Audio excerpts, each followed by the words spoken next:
League is not dying, right? League is not dying, but the league viewership is dying. The reason why league viewership is fucking dying is all because of Riot Games themselves and the streamers themselves and the player base themselves. It's like streamers and the players, they don't give a fuck. No one wants to constantly change. People in NA, they be honest with you. Like I'm gonna be honest with you. Like I'm gonna be brutally honest. Like there's not many entertaining streamers in my eyes. Okay, there's just not. Just brutally honest. Like I cannot sit down and watch a NA streamer. Not many NA streamers. Like genuinely, I can't. They're just not entertaining for me, and that also kills people's like drive to watch that shit. You know, league itself, the game is shit. That's why I always say, if you become a streamer, like your personality will always prevail, no matter how bad the game is. Your loyal viewership that you built is what matters most. That will always carry over. You know what I mean? That will always carry over outside of the league scene. And I've always tried to build that. I never wanted people to watch me just for my gameplay. Like my gameplay is like a fucking bonus. You know what I'm saying? Like the best in the fucking West. You know what I'm saying? But NA streamers just fucking dead. Riot Games, they're killing their own fucking game, and I hope they take it seriously, because my job is relied on them too, because they see it. The fucking CEO is fucking terrible. Every changes that he's done the last 2 years, like genuine been an absolute fail. I think we can all agree on that. The game has only been on a decline, and the players have just not been enjoying it a lot more. Viewership has been an all-time low since fucking 2017. 2017 was one of the lowest after this month and the last month as well. If you look at numbers, it's crazy. So it is declining when it comes to viewership, and it would be even lower if it wasn't for Cadril and Lost Ratone. Everybody on Lost Ratones are the only ones on a growth, only ones, which is insane. They're doing really fucking good, and if it wasn't for Cadril, League would be fucking dead. If it wasn't for Cadril, bro, would probably be number 10 most viewers in the Twitch section. You know what I mean? Fuck Riot. Like that ass fuck Riot, because they don't give a fuck. They're just I don't know what the fuck they're doing. Genuinely, I don't know what the fuck they're doing. I don't know. I don't know. I think everybody in the League community, the same way they rioted over the chest, they should also riot over how they've been treating the game community, how they've been monitoring the game community, and how fucking lazy they've been taking it seriously. You know, they're not taking it seriously. Nobody's taking it seriously. Nobody. They're killing their own game. They're killing their own game. They tend to their golden child Valorant, but Valorant is also on the decline. They've added a lot of features to Valorant, but it's only on the decline. You know what I mean? It was doing really good, like I think like last year. I think it was doing really good like last year. But since then, it's just going down now. This isn't new. They stopped giving a shit 5 seasons ago. Yeah, but it's progressively getting worse and worse and worse and worse and worse. At some point, people are gonna break. What should they have done? I can name about like 100 million things that they could be doing. The community is getting older on average, only up to the point you watch a streamer who either calls his team pedophiles or mumbles incoherently with DMCA music in the background. What's wrong with DMCA music? Who cares? Nah, I would agree with people saying like pedophile and shit like that. You know what I mean? But that's just like catering to their young viewers. Most people are older, yeah, but even if they're older, their enjoyment will still be there if the game was still good. Just because you're old doesn't mean you won't enjoy the game no more. Me personally, I think I grew out of games. I think I've completely lost my passion for games. Like I've just lost my passion. I don't enjoy any games except League Pro Play at the moment. Like pro games for me are fun. They're really, really fun to me. But outside of pro games, they've just always been boring. Solo queue in general is just boring. But playing with my friends, like if I'm in a call with my friends, that's fun. Talking to you guys is fun. You guys make streaming League manageable. I can't, bro, if I play on fucking NA and take it seriously anymore, I'll go insane. I'll become like super, super toxic all over again. How can we fix League? We need to first gather together as a community and literally just tell them to monitor. Like, I know you guys don't care about this, but it will trickle down to you guys if you really think about it. if they monitor high elo and they show people are getting permaban on people's streams on in EU and NA, and people are legit getting banned for soft inting and running it down, I guarantee you more people will enjoy the game. Because what is the most number one thing people get tilted and mad about the most when it comes to League? When they get actually ran down. When somebody runs it down, they're going to be like, what the fuck? And then they see in their history a day later and the guy's not banned. Bring back Tribunal. Bring it back. If you guys don't want to spend money onto another fucking onto workers in a whole field to like monitor the game, bring back Tribunal and allow people who's on level 5, who's in high elo, to monitor it just to give them like fucking RP or a chest or some shit. You know, they can do a lot of things. They can do a lot of things, but I feel like that's a main thing. Like, bro, I came back to League in NA, and no joke, the same win traders, the same cheaters are still on the server, not banned, still win trading, people still soft griefing, no punishment. And then, bro, it gets to the point where it's like the pro players don't even want to play. I'm literally a broken record. I sound like a fucking broken record. I complain about this shit since I got back to NA, but it's too much. Too much. The pro players get to the point where it's like, what's the point of playing NA? If you're playing NA, this fucking guy is trolling, that guy is trolling, why even try hard? There's no point in try harding for them, and then they lose passion, and then they see someone else, oh, I'm just playing for fun. Oh, I'm playing for fun. I'm playing for fun. I'm playing for fun. Oh yeah, there's no point. It's NA. It's NA. It's NA. If you're playing for fun, then go play fucking normal games. Me personally, it's only today though. Today, I'm not gonna lie, I was playing like autopilot. I was talking to my chat the whole time. So I didn't even want to stream today. I'm not gonna lie. Like, you know what I mean? I'm not the best, right? But I'm saying, if people were to get punished for it, then people would actually take it more seriously.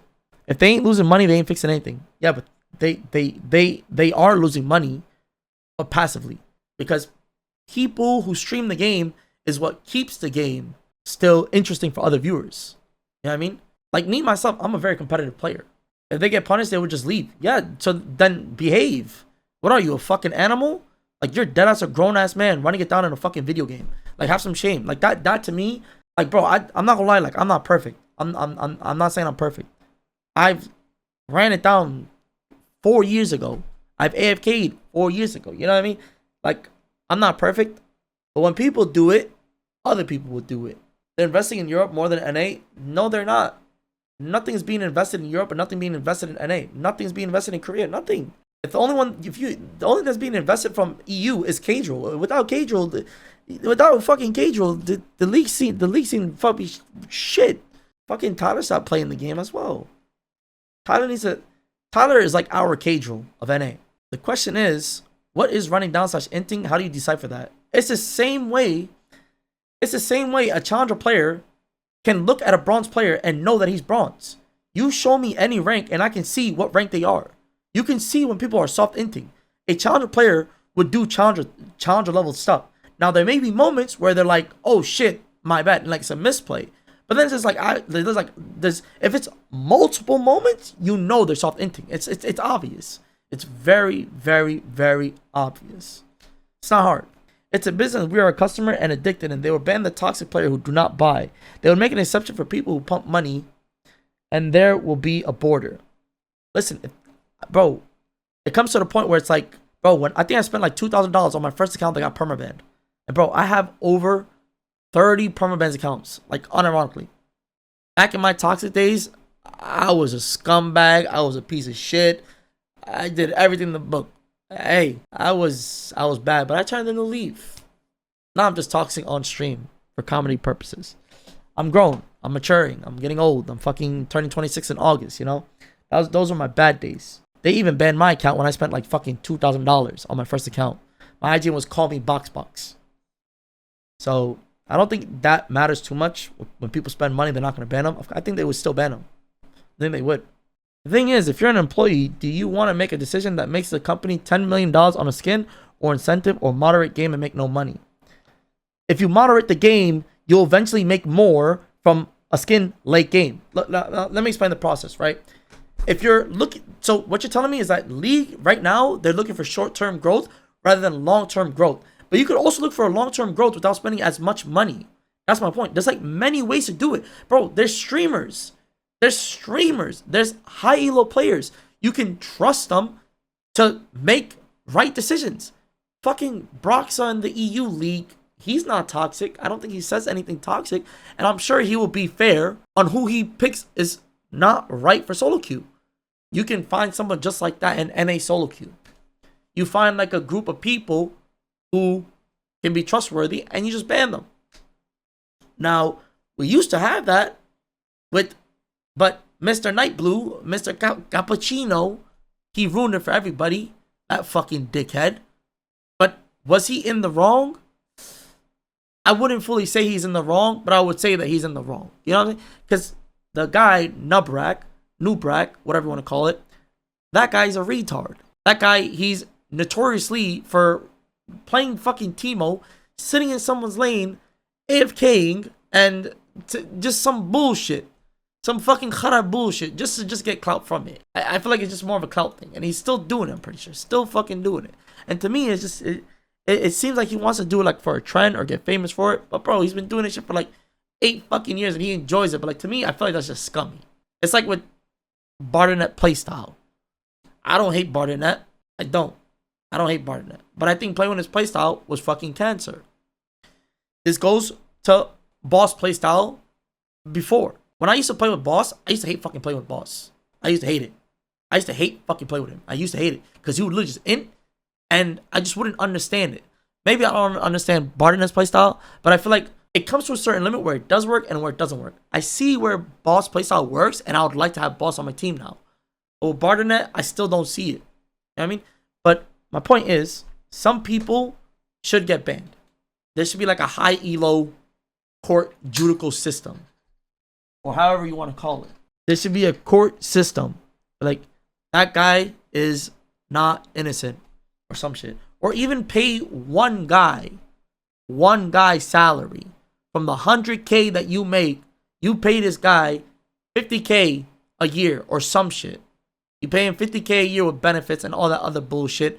10K every year bonus after 1 year, some shit. I don't fucking know how much y'all get paid or some shit. But one guy to monitor people above masters in NA. One guy for EU. You only need one person.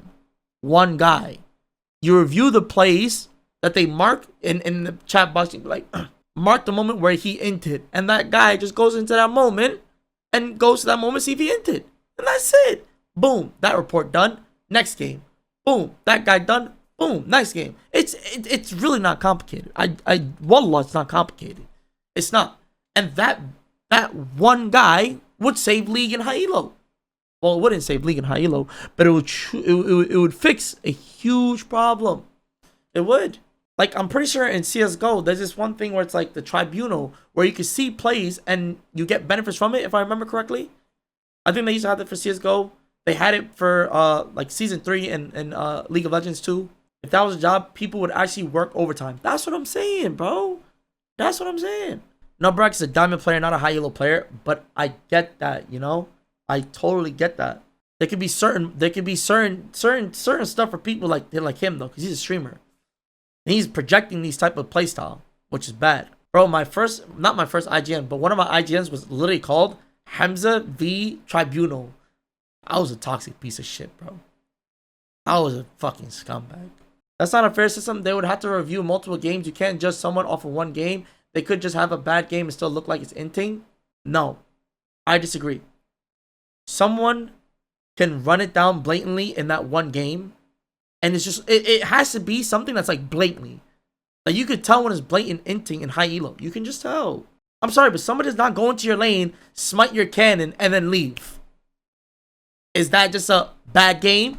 Someone does not go to your lane, take your CS, and then runs it down. Is that a bad game? I'm talking about shit like that. You know what I mean? Someone does not sit under your turret and get away with it and call it a bad game. You know what I mean? People like those need a ban. Boss wouldn't survive one game without getting banned. Well, then there should be certain exemptions. There should be certain exemptions. That's my point. You could do a debate with humzh about the mage bot situation. It would really be nice for the community. I don't know if that would be a good idea. I don't think that would be nice for anybody, me debating another player, because it's not a debate. It's just thoughts about characters. Like, I'm not going to go in and say I think a certain way, because that's not what I'm trying to say here. I'm saying that, like, we can say mages are taking over bot lane, and then I go look at the bot lane play rates, and I see that the vast majority of characters down there are 80 carries. Yeah, he's right. Like, one of the reasons we nerfed AD carries mid is that they were actually taking over mid lane. Like, if you go looked at what the best players in the game were playing, it was almost exclusively AD carries for a number of patches. And in League of Legends, it is not a desired outcome. None of a class can ever play in a certain role most of the time. We don't look at bot lane and say, mages should never be here ever for any reason. We don't do that. That's not our desired outcome for balance. We would look at bot lane and say something like, are mages overpowered here? Are AD carries feeling like they're non-functional? Are they feeling like they can't play the game? And if those things are true, then like, yeah, that could maybe warrant some adjustments. But like, it's not necessarily a good outcome to just say, you should never see a mage be viable bot lane ever. I personally don't know if that makes the game better. You could do it. I agree with what he's saying. Like, everything he said is right. But the balance behind mage's bot lane, even though the play rate is so fucking little, there still should be a change for how OP it is. Like, it's not mostly played because people don't want to fucking play it. We queuing up bot lane to play marksman. But if you really, really want to win, they would go mages. You know what I mean? It's just too easy to play a mage with very little punishment. And that's why the game is very boring. With ADC already being low impact in the game, you're only making it even more less impactful. Because you're having to lane against something that counters a whole role, right? Fucking mages counter the shit out of almost every single ADC, right? Now, we can argue that if it's balanced or not, but not being able to kill them or survive is how do I explain this? How do I explain this better? Fuck. TP on mages bot, OP. They can get punished, go back and TP back into lane. They can get punished, not run out of mana, come back, lost chapter, now what? You know what I mean? They're going to outscale you. They're going to give you shields. Seraphine, for example, that champ is fucking OP. It used to be OP even before. But now I started seeing it more as soon as I got back to NA. But it's mostly for NA. People in EU, they don't play mages bot. They don't. He's not wrong what he's saying. Like, the play rate is so low when it comes to mages bot lane. So there's no point in nerfing it. That's their business standpoint. So if the play rate is low, they're not going to touch it. To me, I think, I don't know. There has to be some sort of discussion for that. But there's no point in like discussing it with August, you know, because he wouldn't understand balance. It would have to be like somebody in like high elo. But why is mage bot not common in more pro play if it's like oopsie? I don't want to watch it that much because, okay, solo queue and pro play, completely different game. You cannot play mage bot every time in pro play. You will get punished for it. Pro play and solo queue is just not the same. People in solo queue, there are some things in solo queue that is OP. Like Evelyn, for example. Evelyn can be OP because people are bad. They don't know how to track. But Evelyn in pro play would never work. It's the same concept with mage's bot. Mage's bot in NA or EU, it could work because people don't know how to punish it. Because people are bad. But it's still OP, it's unfair for the other people who are not bad. Because bot lane is 2 people, not 1, 2. You have to deal with the support. And if my support picks like a fucking Janna into like a Seraphine Senna, what the fuck am I gonna do? If I B1 Draven, they R1, R2 Senna Seraphine, and my supports B2 fucking Janna, FF go next. I can't scale. I can't ever kill. I'm not gonna outscale. I'm never gonna be able to do. You lose. You see my point? But if they lock in a marksman, it's playable. You could punish a marksman. Because if he locks in Blitzcrank, I could win. Land the hook on the Seraphine, winnable. But my point is the role is just too reliant. It's just too reliant. There's a lot of things you could talk about this issue. The issue is just more complex. It's way too complex.